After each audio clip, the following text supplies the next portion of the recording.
Hello and welcome back to Bournemouth RC. So today we're going to do a little bit of a teardown after the last couple of runs I've done. One was at the track at South Coast RC and the second one was at a BMX track in Southampton. So I did have a couple of issues and I want to run through them with you now, just so you're aware. First of all, at the track on Saturday, one of my top arm screws came loose. It's actually this side here.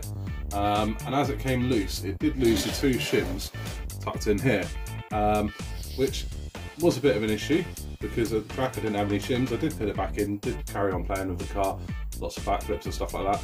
The car wasn't brilliant on the track because these tyres on wet Astro really don't grip. Trying to turn it into the corners was a nightmare, and trying to accelerate it would just spin out quite a lot. So for the track next time, get some proper track tyres. So on the other side, I will take some clearer photos and add them to the video. You can see in here, I've got a tiny little bit of white plastic that I'm using as a shim.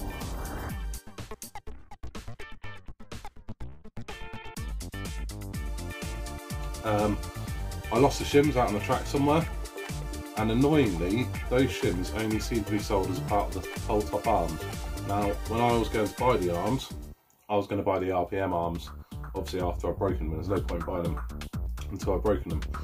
But to get those shims, I believe I've got to buy the original top arm to get those shims, because I'm not too sure if the RPM arm comes with them.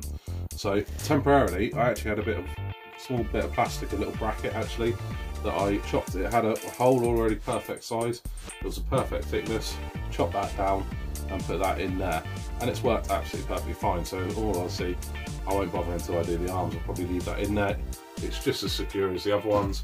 Probably if not more, because they've got a little groove at the bottom of them. That's a complete circle. A little bit more of a nightmare to get in there, but it was okay. So after that, I did then go round and tighten up all the screws. I did do underneath the chassis before I even ran the car. I didn't do these screws, lesson learned. Make sure you do them next time. I did them front and back. They were a little bit loose actually. So make sure all your arm screws are nice and tight all the way around. Secondly, when I was at the BMX track yesterday, I actually managed to break one of the RPM lower shock mounts, which I've only just fitted. Now, I'm hoping that this was a one-off.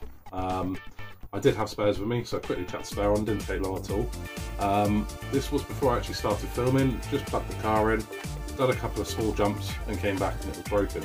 After that, I put enough one on there, did a lot bigger jumps, lots of bad tumbles, and it was absolutely fine. So I'm hoping this was just a dodgy one. It did come in a pack of 12. However, if it does keep repeating, I'm going to try and get some stronger ones. So if anybody knows out there what can fit that is stronger, let me know. If I can't find any, then I'll get one of my friends to make some out of alley. I think that might be the way to go if they don't do any, because I actually quite like the shocks. I like the way it handles. They seem nice and strong, but that did break again at the bottom.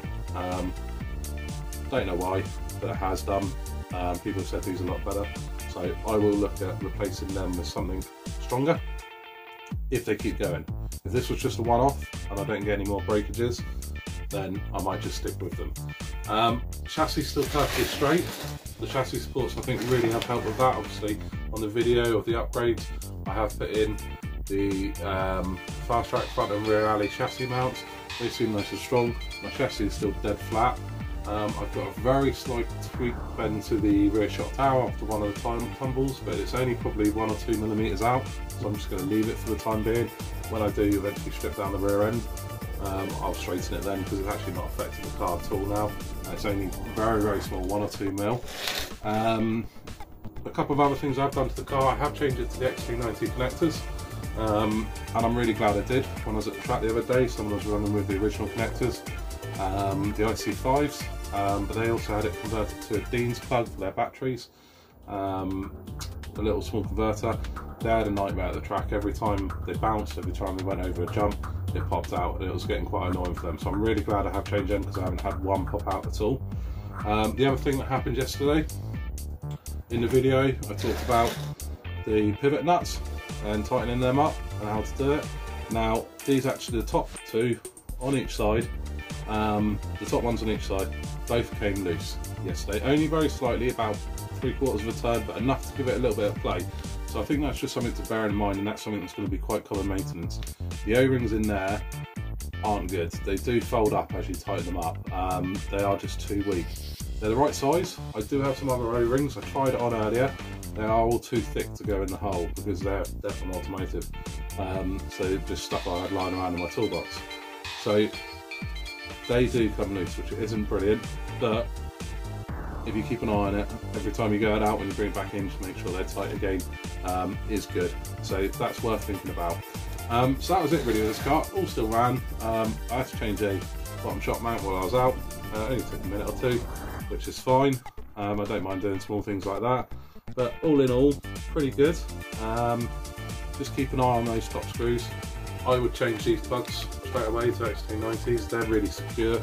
And obviously that shock tower, it's not enough to even worry about at the moment. I will worry about that later on if it bends more, or if I strip down the rear for anything, I'll straighten it out then. So that's it for this car. I am actually going to show you a couple of other cars as well.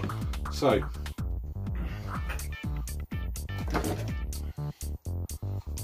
just while I'm on this, I have reinforced my shell. What I've actually done below this tape is I've hot glue gunned all the crease lines. Anywhere there's a crease in it, I've hot glue gunned it and then I've taped over it. The water has got into the tape now a little bit and filled the tape off in places, so I do need to retape it at some point. It wasn't the strongest tape, if I'm honest, but it's actually done really, really well. I mean, the body's dirty now. I've lost a couple of stickers off the front because I've nosedived it a couple of times. I must say that RPM bumper has been a godsend, and I am going to get one for the rear. The next time I do an order, I'm just going to chuck one on the rear as well. The RPM bumper saved it a lot, especially yesterday down at that BMX track, because the BMX track actually wasn't very good. It wasn't very well looked after. There was lots of divots and sort of dents all over the track, which meant that it was quite actually hard to jump it and keep it level, because it was quite often taken off in weird angles. But the body so far has done really well. A couple of little marks here where I've landed on the shock towers, nothing too major, but currently no splits, no cracks, which is what I'm pleased about. That's what I was worried about, and that's why I did the glue gun and the tape. So, the next car. Now, this is an old two-wheel drive Turnigy short course truck. Now, I've had this, like the Quanum Vandal, for 2 or 3 years, probably 3 years now. I brought it at the same time as the Quanum Vandal, one for me to play about with whilst my boy had his. And actually, I will do a review on this truck, but I've been really, really pleased with this truck. It is cheap, it is cheerful, but on the whole, incredibly reliable. But I will do a review about that truck. Whilst we were out yesterday, my receiver did get absolutely full of water because it's not actually in a cover, and that stopped working. I am actually going to try to dry that out and see if I can get it working, but I've chucked enough one in there for the time being, so it's not too much of an issue. So the receiver did play up, try that out, see if it works, but if not, I'll just order enough one. It's only one of the FlySky ones, so it's not too expensive. But I will do a review on this truck soon. The reason why I haven't done one yet is actually it's from Hobby King and it's currently out of stock.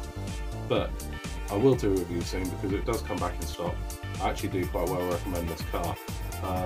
It's not the best, it is a cheap and cheerful one, but it is really good fun, and I'll run through that in the review.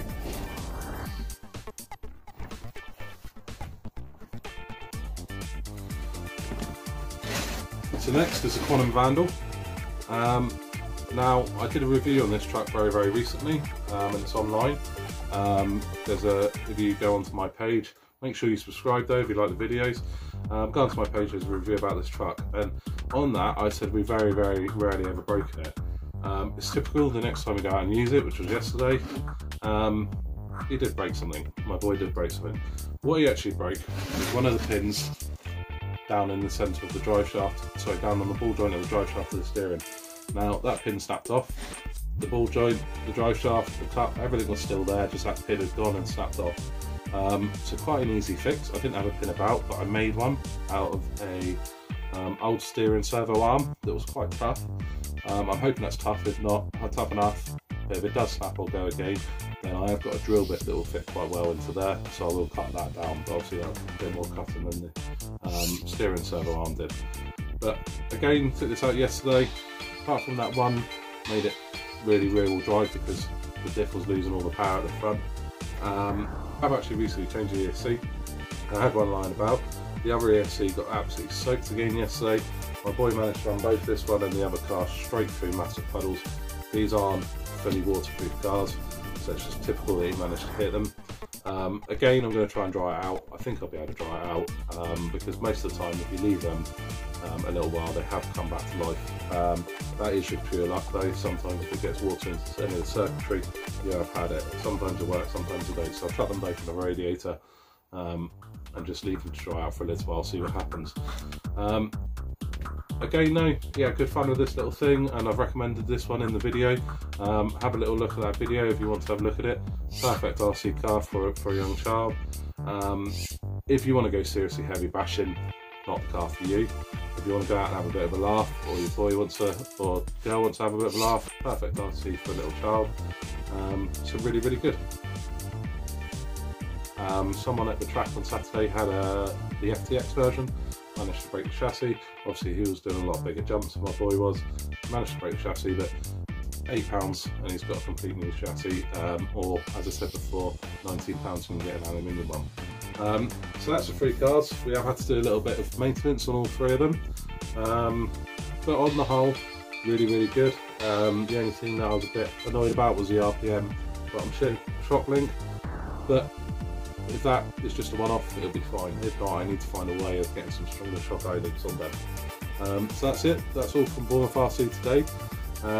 Please subscribe if you like the videos, and the next video actually I'm going to be reviewing some batteries that I recently bought, some Yomi power ones.